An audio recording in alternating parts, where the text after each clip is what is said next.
80 के दशक के आसपास की बात है, जब गांव से एक मोटरसाइकिल निकल जाती थी तो सारे गांव में पेट्रोल की दुर्गंध स्पष्ट रूप से महसूस होती थी।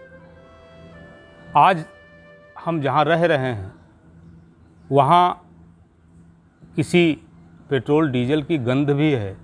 हमें नहीं लगता कि हमें ऐसा आभास होता है। यह बात इसलिए कह रहे हैं कि हमारी प्रगति ने, हमारे विकास ने विनाश के बहुत से रास्ते प्रशस्त किए हैं। सुविधा भोग ने हमें संकटों के अभयारण्य में झोंका है। एक उत्पाद आया पॉलीथीन का।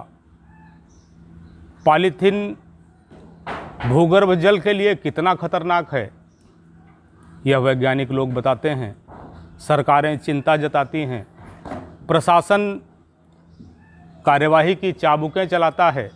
कभी सुनाई पड़ता है कि फला शहर में, फला प्रदेश में पॉलीथीन प्रतिबंधित हो गई है। कुछ उपक्रम भी होते हैं, छोटे दुकानदारों के पास जो पॉलीथीन होती हो जब्त कर ली जाती है, उन पर अर्थदंड लगाया जाता है। लेकिन व्यवस्था वैसी की वैसी ही चलती रहती है। इस पॉलीथीन का सर्वाधिक दंश अगर किसी ने झेला है तो वह गौवंश है।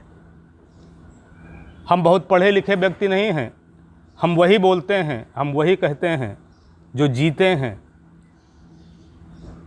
इस 7-8 वर्ष की सेवा यात्रा में कोई 1000 गौवंश इस तरह के आए होंगे जो आए तो मरणासन्न स्थिति में, और जब उन्हें इनका दिया जाने वाला चारा, भूसा, हरा चारा, चोकर रखा गया तो उन्होंने कभी भर पेट नहीं खाया।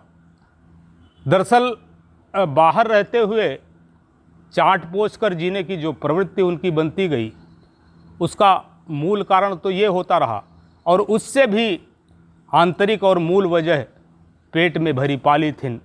आज भी जीवाश्रय में कोई 1 दर्जन गौवंशी ऐसे हैं जिन्हें यहाँ का चारा, यहाँ का चोकर सिर्फ चाटने पोंछने भर के लिए अच्छा लगता है। इसमें उनका कोई दोष नहीं है, चूँकि वह ऐसे वातावरण में जिए हैं, ऐसी स्थिति में रहे हैं। उसके अपराधी हम हैं। आज आपसे प्रार्थना इतनी सी है कि पॉलीथीन का उपयोग करने वालों को रोकें, उन्हें जागृत करें कि यदि आपके घर का कोई कूड़ा है, किसी सब्जी का छिलका है, कोई बचा हुआ भोजन है, तो उसे खुला रख दें। न किसी बर्तन में आपको रखने में दिक्कत हो तो खुला रख दें, किसी के लिए वो जहर न बने। इतनी सी प्रार्थना अवश्य स्वीकार करें। जय जीवाश्रय।